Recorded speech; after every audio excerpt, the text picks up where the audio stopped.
കേരള നിയമസഭ അന്താരാഷ്ട്ര പുസ്തകോത്സവത്തിൻ്റെ മൂന്നാം പതിപ്പിൻ്റെ വേദിയിൽ നിന്നും കലാകാരിയും എഴുത്തുകാരിയുമായ അശ്വതി ശ്രീകാന്താണ് നമ്മളോടൊപ്പം ഉള്ളത്.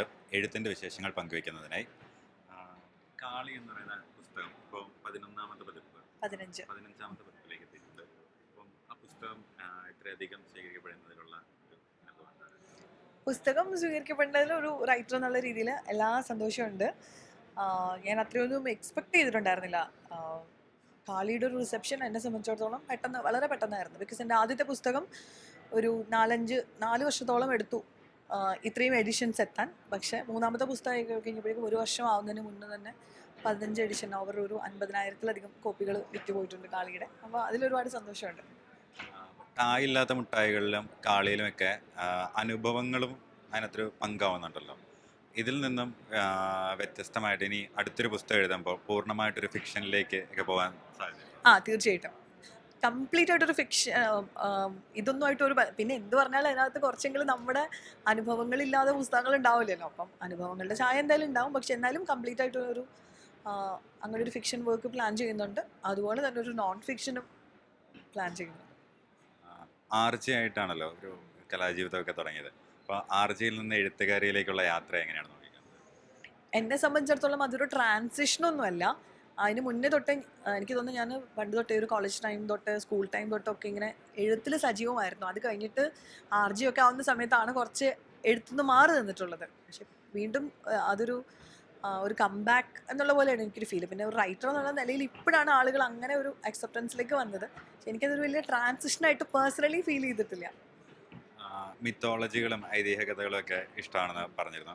അപ്പം ഒരു ബാലസാഹിത്യ കൃതി എഴുതാനുള്ള സാധ്യതയുണ്ടോ? എനിക്കറിയില്ല. സത്യം പറഞ്ഞു കഴിഞ്ഞാൽ ബാലസാഹിത്യകൃതി എഴുതാൻ ഈ ടാലൻ്റ് ഒന്നും പോരാന്ന് വിശ്വസിക്കുന്ന ആളാണ് ഞാൻ. ബിക്കോസ് കുട്ടികളുടെ ലെവലിലേക്ക് ഇറങ്ങി ചെന്നിട്ട് നമുക്ക് ഒരു അഡൾട്ടിനെ എഴുതുക എന്ന് പറഞ്ഞാൽ ശരിക്കും ഡിഫിക്കൽട്ടായിട്ടുള്ളൊരു കാര്യമാണ്. ഞാൻ ഈ പറഞ്ഞ പോലെ പ്രിയായസ് ഒക്കെ എഴുതുന്ന കുട്ടികൾക്ക് വേണ്ടിയിട്ട് എഴുതുന്നത് കാണുമ്പോഴേക്കും എനിക്ക് ഭയങ്കര വാവ് എന്ന് ഫീൽ ചെയ്യാറുണ്ട്. പല ബാലസാഹിത്യങ്ങളും അങ്ങനെയാണ്. നമുക്ക് വായിക്കുമ്പോൾ വളരെ ലളിതമായിട്ട് തോന്നുകയും പക്ഷേ അതിലേക്ക് ഇറങ്ങി ചെന്ന് നമ്മൾ അവരായിട്ട് കുട്ടികളെ മുന്നിൽ കണ്ട് എഴുതണം എന്നുണ്ടെങ്കിൽ നല്ല എഫേർട്ട് വേണ്ടൊരു കാര്യമാണ്. അതുകൊണ്ട് എനിക്കറിയത്തില്ല എനിക്ക് ബാലസാഹിത്യം എഴുതാൻ പറ്റുമോ എന്നുള്ളത്. അതിന് വേണ്ടിയിട്ടുള്ള എഫേർട്ടൊക്കെ എടുത്താൽ ചിലപ്പോൾ നടക്കുമായിരിക്കും. പക്ഷെ അത് ഞാൻ ഇപ്പോൾ എടുക്കുമോ എന്ന് എനിക്കറിയില്ല. ഫിക്ഷൻ അല്ലെങ്കിൽ നോൺ ഫിക്ഷൻ ആണെങ്കിലും ഈ ഒരു ജോണറിൽ അല്ലെങ്കിൽ ഈ ഒരു വിഷയത്തെ പ്രതിപാദിച്ചിട്ട് എഴുതണം അല്ലെങ്കിൽ അങ്ങനെ ഒരു കാര്യത്തെക്കുറിച്ച് ആളുകളുമായിട്ട് സംവദിക്കണം എന്ന് ആഗ്രഹിക്കുന്ന ഏതെങ്കിലും ഒരു വിഷയം? അങ്ങനെ ആഗ്രഹിക്കുന്ന വിഷയങ്ങളുണ്ട്. അതുമായിട്ട് ബന്ധപ്പെടുത്തി ഞാനൊരു നോവൽ എഴുതി തുടങ്ങിയിട്ടുണ്ട്. അതുകൊണ്ട് ഞാനിതിപ്പോൾ റിവീൽ ചെയ്യുന്നില്ല.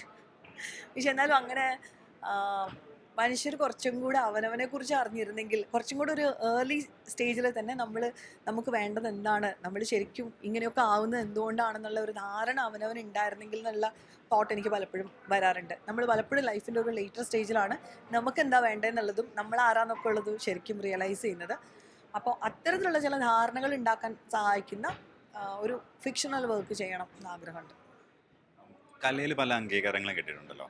അപ്പം എഴുത്തുകാരി ആയൊരു നിലയിൽ ഒരു അംഗീകാരം കിട്ടിയപ്പോൾ ഒരു ഭയങ്കര സന്തോഷമോ അങ്ങനെ എന്തെങ്കിലും ഒരു അനുഭവം ഉണ്ടോ?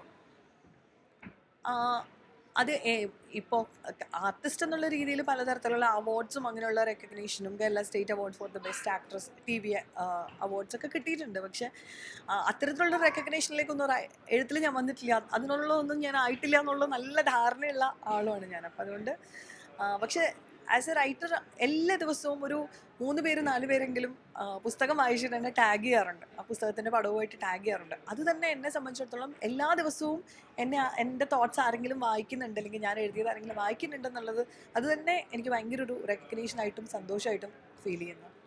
നിയമസഭാ പുസ്തകോത്സവം ഈ ഒരു പരിപാടിനെ പറ്റിയിട്ടുള്ള അഭിപ്രായം?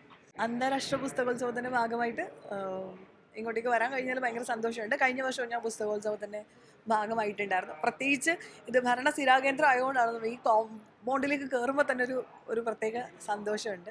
ഞാൻ ഇത്രയും എഫേർട്ട് എടുത്ത് പുസ്തകങ്ങൾക്ക് വേണ്ടിയിട്ട് വീണ്ടും വീണ്ടും ഗവൺമെൻറ്റിൻ്റെ നേതൃത്വത്തിലാണെങ്കിലും പുതിയ സംരംഭങ്ങൾ വരുമ്പോൾ ഇതിപ്പോൾ 3ാമത്തെ എഡിഷനാണ് സക്സസ്ഫുള്ളി റൺ ചെയ്യുന്നത്. അപ്പോൾ വേദികൾ ഉണ്ടാവുന്നതും എഴുതാനും വായിക്കാനുമുള്ള പ്രോത്സാഹനം കിട്ടുന്നതിലും ഒരുപാട് സന്തോഷമുണ്ട്.